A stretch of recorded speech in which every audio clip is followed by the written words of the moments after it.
everybody on this lovely 1st of August 2023, and it's Yorkshire Day. I'm so excited because obviously you can tell from my accent I'm from Yorkshire, and my guest is from Yorkshire as well, so this is an extra special day. Richard, thank you so much for being my very first guest on my BFF show. Bev, I didn't realise this was your very first show. Yeah, and I just needed the best on, so obviously I needed you on my first show. I picked it about 5 years ago, but anyway, listen, nice to see you. You're looking really great. Loving the purple. Thank you. Yes, obviously on brand with my purple.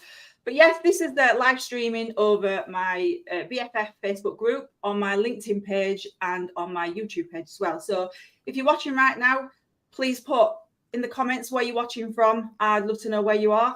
So this is going to be, like I said, this is a brand new show. It's my call the BFF show. It's going to be live streamed every fortnight, so every 2 weeks. And I'm going to be chatting with some of my BFFs. And it's going to be influential, motivational, and educational with some really, really superb speakers and guests like I've got today. If you're watching this live, if you wouldn't mind putting hashtag live, if you're watching it later on after the live event, if you wouldn't mind putting hashtag replay in the comments so I can see what good times it is for me to be able to do this. But I just need to get on with this because I'm rabbiting on. Richard got so much that I need him to share with everybody. So I just need to crack on with it. So I've known you, Richard, now for a little while, probably about 8 years. And yes. I've seen you on stage quite a few times, and every single time I come away very, very motivated and powered up to make myself better for me personally and for my business. Thank you. But predominantly, you're known as a keynote speaker. So if you could just tell my audience, what is your message, please? Do you know something, Bev? I'm not sure what I'm known for, whether I'm known for being a keynote speaker, whether I'm known for that author, whether I'm a presentation skills coach. I'm not quite sure, but you're right. Yeah, I started this part of my journey when I went to become self-employed, I suppose, as a keynote speaker. So, I mean, we haven't got time for my story now, but my story is, or the story is that, I'm trying to work out how many years ago, I think 48 years ago, at the age of 5, I lost mum, or we lost our mother to the serial killer Peter Sutcliffe. And what I have been talking about for many years is how that affected me, but importantly, how I was able to find the strength to bounce back from that and have the life that I've now got, which is a far cry from where I was as a young boy, let me tell you. But so that's what I talk about. I talk about resilience. I talk about mindset, attitude, all that, I guess, traditional motivational speaker stuff. But it developed around 13 years ago. So I've been speaking now for 18 years. About 13 years ago, it was 2010, so it was 13 years ago, I then got asked to help people speak as I did.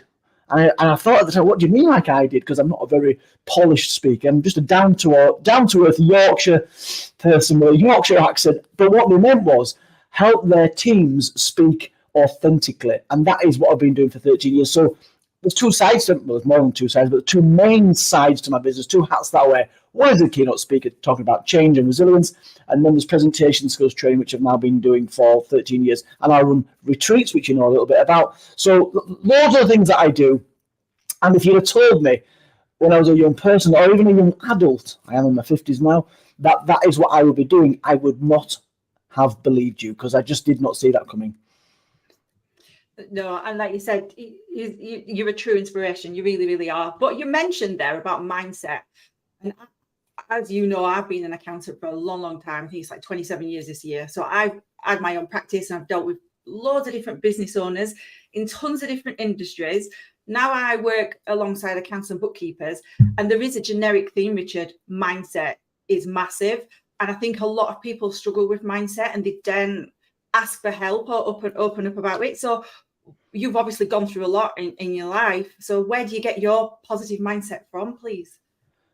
Good question. And I think it's that when I do my keynote speaking, it's the first main point that I make is soon after my mum was killed. I know this is not about that side of my story, but nevertheless, when mum was killed, the way that I dealt with it is how I thought about it. And it's as crazy as it sounds, what I thought was, this was my coping mechanism. I thought, okay, I've lost my mum. How can I make this a bit more palatable? How can I take something positive from this? And because I thought if I can, it makes it a little bit less painful. And what I did as a 5, nearly 6-year-old boy. As I told myself that, I didn't literally say these words, Bev, but it was kind of these words. It happened for a reason. The reason I came up with was, I mean, we lived a turbulent life anyway. We had no money, there was alcohol, there was violence, there's all sorts of things going on. So in order to cope with this, I told myself, at least my mum's now not suffering. And also, my dad left when I was 4, incidentally. So, and I also told myself that me and my sisters were going to have a new, fresh start with my dad, and it was going to be a better life. And I mean, it didn't turn out to be much of a better life because he was a brute of a man. I do love my father, by the way. But it was that thinking, that thought process, that mindset that made the death of my mum less painful. It was still painful. And that's what, I guess, introduced me to the importance of what goes on in here, our mindset. And it's been with me ever since. And I've certainly needed it because that wasn't the only thing that I went through. There's another, you've heard me speak, so you know there was other things that threatened to send me under 28 years ago, ended up in prison. And that was a really dark time in my life. But again, I remember when I got arrested, I was in the police station at Morley.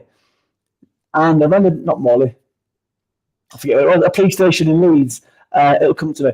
But I remember sitting in the cell thinking, right, this is happening for a reason. You're involved in drugs, and this is going to help you, turn the corner and move away from drugs. And actually, that's what happened. So again, mindset. So it started as a child. When Mum died. In fact, just backtracking a little bit, and this is really important in some of the things I speak about. Before my mum died, we had no money.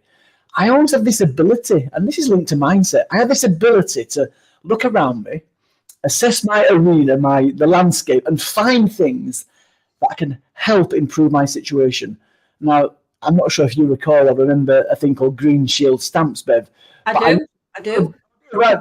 By the way, as a side note, I didn't realise that the Green Shield stamp shops turned into, what's that shop? The catalogue shop shop that you go to? Argos. Green Shield shops turned into Argos. They rebranded. I found that fascinating. I didn't know that. I'd find things like that. I would save embassy coupons, little coupons you'd save like 50 or 100, take them to the shop and you get some money for sweets. So my point is, even before Mum died, I had this thing about me that would find ways to improve my situation. Talking about how Mum died and why it might have happened, that was another example of me finding something that can help improve my situation. So yeah, started at a young age.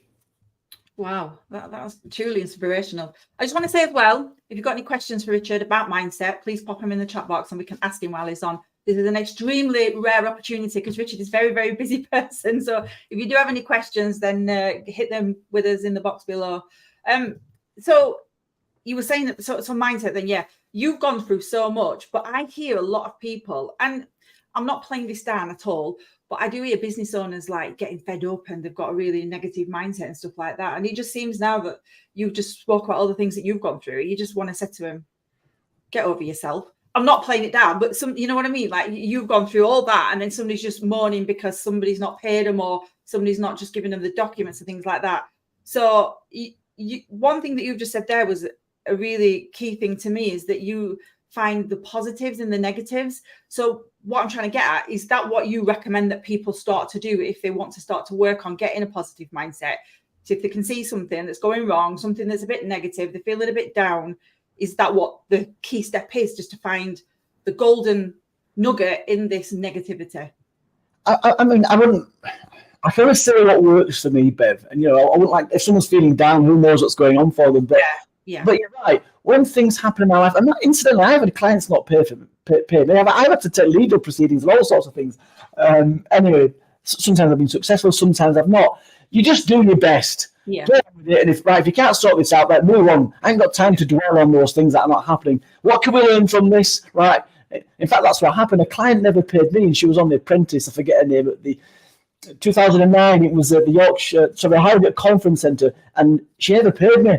And so I learned a lesson there. So when someone books me to speak, they pay straight away. So we live, don't we? So yeah, what can I learn from the situation?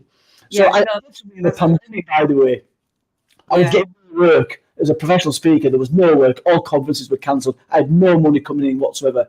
However, I knew that we'd get through this because we get through things. We always get through things. I mean, life may never be the same again. I remember thinking that when Mum died, but there was a future for me. I tried something in the pandemic. It was called Inspire the Nation.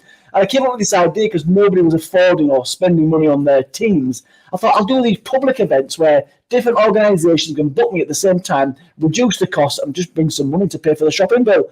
Nobody booked me. So, you know what? It didn't work. Maybe it wasn't a bad idea, that, to be fair. But you just got to try these things. If it doesn't work, right, what can I learn? Right, move on. And that's it. Don't dwell on things. Just move on. Yeah. What if it don't work? Right, let's try something new. So you've said, you know, you've had a very successful. Oh, sorry. Not just move on and let's try something new. Why didn't it work? Spend a bit of time. Learn from it. Yeah. What can we do different? Yeah. Yeah. No, exactly. I totally get you. And obviously, you've had a very successful career. But surely you've made a few mistakes along the way, Richard. Oh, we have made mistakes. I think one of my earliest big mistakes. So I first started speaking, the keynote speaking in schools. Listen, I had a limiting belief. I thought that my message wasn't relevant for adult audiences. So I started working in schools. Horbury was my first school, Horbury in Wakefield. Anyway, I was doing these schools, odd school here, odd school there. And then Leeds City Council, the education side of Leeds City Council, got me in for a meeting. I remember it. And there were two of them, and they said, what we'd like to do is we're going to consider giving you every school in Leeds. I think it was 42 secondary schools. Wow. And they said, and this is the big mistake. I'm smiling as I say it. I'm embarrassed. They said, or they asked, would you give us a slight discount for the 42 schools? And I stupidly said, no, that's my fee. And, you know, it's kind of set. I've got to be consistent. You silly boy. They never booked me with those 42 schools. And so you have to negotiate. Listen, I was young. We're talking 17 years ago. So that was a big mistake. And I've made quite a few mistakes along the way. Another big mistake, a very costly mistake. I won't say how much it cost me, but thousands of pounds. So you've got to be careful in business, haven't you? Lots of people will paint this picture and they'll promise you the earth, promise you the world. There's an organisation, I won't say the name of the organisation, but I had to pay, let's just say for round figures, £10,000 to attend a HR conference where I could have 15 one-to-one meetings with HR people. I thought, that's I know it's a lot of money, big investment. I did it. Nothing came from it. Because what I learned, you learn by mistakes, that these individuals, these HR people, they were there. I think it was Berlin, or was it Barcelona? Berlin. They were there on the promise of a weekend away, and to have this free weekend away, we'll pay for your flights. All you've got to do is have 15 one-to-ones with these fools. And that was another cost and mistake. So, I mean, I could list many, but you've just got to be careful what you get involved with, what you invest in. We had someone at the weekend, and she paid a lot. She paid £5,000 for some marketing advice. Came to nothing. I won't mention who it is. Came to nothing. And so be very careful what you invest your money in. No, exactly. That's very true. And somebody on Facebook, I'm so sorry, I can't see your name. It just says Facebook user, but it says, this is so true. This is going back to what you just said, but links in with this, what you just said as well. But not to dwell, because it's the first step to a breakdown. Right. Okay. A bit deep, but I get you. Don't dwell. Yeah. Learn from it, like Richard says, and move on. Worry about things and just move on. Yeah, exactly. I've not used this. I like the comments coming on there. Do you like it? It's good. Look, we've also got Happy Yorkshire Tea Day.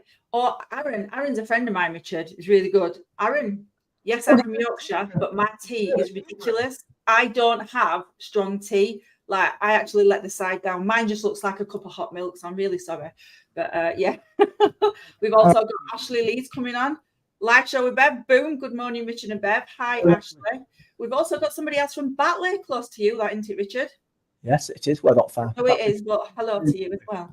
So, Richard, it's all well and good, all this, but you've got to have got support, haven't you? You've got to have a support network around you to be able to move on in life and get past these events and circumstances. So, have you had somebody or a group of people that's helped you along the way? Oh, there's been countless people that have helped me. When I first started speaking, I just thought, set up my own little micro self-employed business and just get on with it. I have people, I know I've got a team of people now that work with me, but, I've had a thing, I don't know if you're aware of the mastermind kind of concept. Yeah. The Professional Speaking Association, of which I'm a member, that was introduced to me where we got together every 2 or 3 months, just sharing what's going on, sharing our struggles, sharing our ideas, and just getting even as a sounding board. So I've done that for many, many years, probably about 8 or 9 years. I did mastermind groups. I now run my own mastermind groups, online mastermind groups. So but I've got within a professional speaking association, there's people that have been with me along the way that, if you've got a problem, just pick up the phone and speak to them rather than trying to work it out yourself. I've had a business coach along the way. I don't have a business coach at the moment. I'm so busy, but that might be something I need to rectify. But I've got a team. I've got a PA. I've got Tracy. I've got Liz in the office. So I've got people. What was that book? Is it The E-Myth? The E-Myth. E-Myth, yeah. Michael Gerber. Yeah, is that the right book? Michael E. Gerber, yeah. E-Myth, yeah. So I have people that support me. I do the delivery. I come up with the ideas, and then other people can put it all together, make it work. But listen, we don't have to do it all alone, do we? No. Even if we are on our own business, there's other people that can support us along the way. Exactly. And when I had my accounting business, I've got a husband and a family, obviously, and they're very supportive. But sometimes they can't support you in a business way because they don't understand it themselves. But there is so many people out there now, obviously, just on LinkedIn, on YouTube, on Facebook. There's so many people. And I was quite naive when I was in my younger days of being an accountant, because I used to be like, I'm not being in a group on Facebook or LinkedIn with loads of accountants. They're going to pinch me clients. They're going to copy what I do. How stupid was I? When I got in those groups, the amount of support and collaboration between each other in that same industry was phenomenal. And it absolutely helped me along the way. And I'm in some of these now. We all help each other. And that's the way to go. I think people, business owners especially, just sometimes feel like what they're struggling with, they feel a bit silly saying it out loud to somebody else. So therefore they just keep it in, which is the worst thing to do. You shouldn't keep it to yourself. There's loads of people, like we said, out there that can absolutely help you. You make a good point there. Often, people paint a picture online about what's going on in the business. Yeah. People, to be alongside people that are going to give it to it as it is. Will challenge you. But also, when you admit, listen, I've got this issue or this problem is going on, do you know what? We're all going through the same thing, or we're all going through similar things. Let's not try and pretend we're, perfect in business. Like I said, we're all making mistakes and just learning along the way. Exactly. And you're right there. It's this perfect picture, isn't it, that's painted. Sorry. Oh, I'm starting a business. Oh, look at that. Oh, clients are literally coming to me. I don't need to do anything. Oh, look at that. They're all paying me on time. Oh, look at this. The work's getting done on time. Don't work like that at all. Oh, guess what we've got watching, Richard? We've got Frank. Yeah, I spotted him there. We're going to introduce us, shouldn't we? I met Frank at the retreat at the weekend, and absolutely blew us away. Well done. Oh, Michael's here as well. Michael's here. We got Michael as well. Hey, Michael. Michael was there. Another one, very powerful story. We've got somebody else. I'm so sorry again. It looks like Facebook. It's not showing the names, but it's put trust can be an issue, but people can be helpful. Take the advice and put your stamp on it. Yeah, good point. Oh, yeah, don't give everything away. Yeah, well, yeah, don't give everything away. Richard, so you said you're a speaker, and I know that you've spoken all around the world. Where are some places that you've spoken then? I think the bizarre place that I ended up speaking was Iran. I absolutely loved it. I was terrified when I got there because they're all. I didn't know the place, and I'd heard loads of things on TV, but the Iranian people, beautiful, absolutely beautiful. So I spoke over there. I've been to Malaysia, South Africa, Switzerland, Germany. Italy was another good one. That was an international audience, and I did a keynote plus some presentation skills. That was fabulous. And I think Iran would have been the most unusual. But my first one was Switzerland, and that's your first one. So that was my first one in Switzerland. Right. Lucerne, or is it Lucerne? Fantastic. I shouldn't really confess this, but I made a massive mistake. I was there all weekend, and they had a party, all expenses paid. Eat as much as you want, drink as much as you want. I forgot I was there to work, and I got absolutely don't get shit. I got absolutely mortal. And I had to get on stage next day at 11 o'clock, and I'm sure I was still half drunk. I never do that again. Never do that again. Well, that just shows you, business is fun when you're enjoying it. And it's all expenses paid. Go on at 5 o'clock in the morning. So you said that, obviously, we're just talking about your speaking career, but what else do you do? So I do speaking of keynote, and sometimes virtual as well. and then because of the pandemic. That's interesting as well. We went virtual, didn't we, because of the pandemic? We could have gone virtual anyway, but we waited for that to happen. Anyway, I do presentation skills training, I do the storytelling retreats, I do resilience workshops, I do growth mindset workshops, and I do my ICANN Live, which we haven't had since 2019 because we had one in 2020. There was a pandemic, cancelled, refunded everybody. But we've got another one coming up at the end of the year, which I'm really excited about in November. Whole host of speakers, full day of inspiration. Can't wait for that. Is there anything else I'm doing? Oh, I've got a new project. I do networking schools. I'm creating an online portal for schools. So yeah, always spinning the plates and trying new things. What's the online portal for schools? What's all that about? So obviously there's thousands of schools in the UK and I can't get to them all. So what schools can now do or will be able to do from next term is buy me in pre-recorded keynote. And I've got like 50 different micro modules, little videos and worksheets for the class, for the teacher. So all about mindset and attitude and resilience, all that kind of stuff, and some presentation skills. So I'm actually recording those next week, Monday, Tuesday. So going live from September. So I can hopefully, my reach will extend to beyond West Yorkshire. So you're quite busy, hence me saying we're very lucky to have you on the show today. So you're doing quite a bit. Over 3,000 keynotes, Bev. Busy. I'm just saying over 3,000 keynotes I've delivered, but wow. I'm slowing down a bit now. I have to say I'm in my 50s, so I've got to slow down. But you're not getting on. I'm at that age as well, so yeah, it's calling me old as well. So stop it. Oh, you're also on stage with me. Well, not with me, but at the same venue, aren't you? In September for Accountex. And by the way, thank you for that because it was by yourself that I got that piece of work. Accountex, looking forward to that. Yep, Accountex Manchester North in September, which is great. I think it's the 19th. So, Richard, what are your plans for the future? Well, do you know? Well, as I said, I know you're saying, kind of joking that we're not getting old. But we've got to face up to the fact that, we are on our way to 60. So we've got to future-proof ourselves. So I think I've really benefited from that pandemic. There's a silver lining in the dark cloud because the world then, accepted that we can do this virtually. Now, of course, you'll never be face-to-face. But I mean, my biggest contract, ever was with a global sports brand that I can't mention by name, but there's not many. And now I could not have worked with them in the way that they want me to work because I'm banned from the country that they are in because of my drugs conviction 28 years ago. So I did a virtual program with them. It was fantastic. So since then, I'm working out on digitizing, creating online programs. The schools one, I've got the presentation skills online program. The resilience program, so all online things to supplement my, live work, but it means I don't have to run around the globe or fly around the globe as much as I've been doing in the past. No, that's brilliant.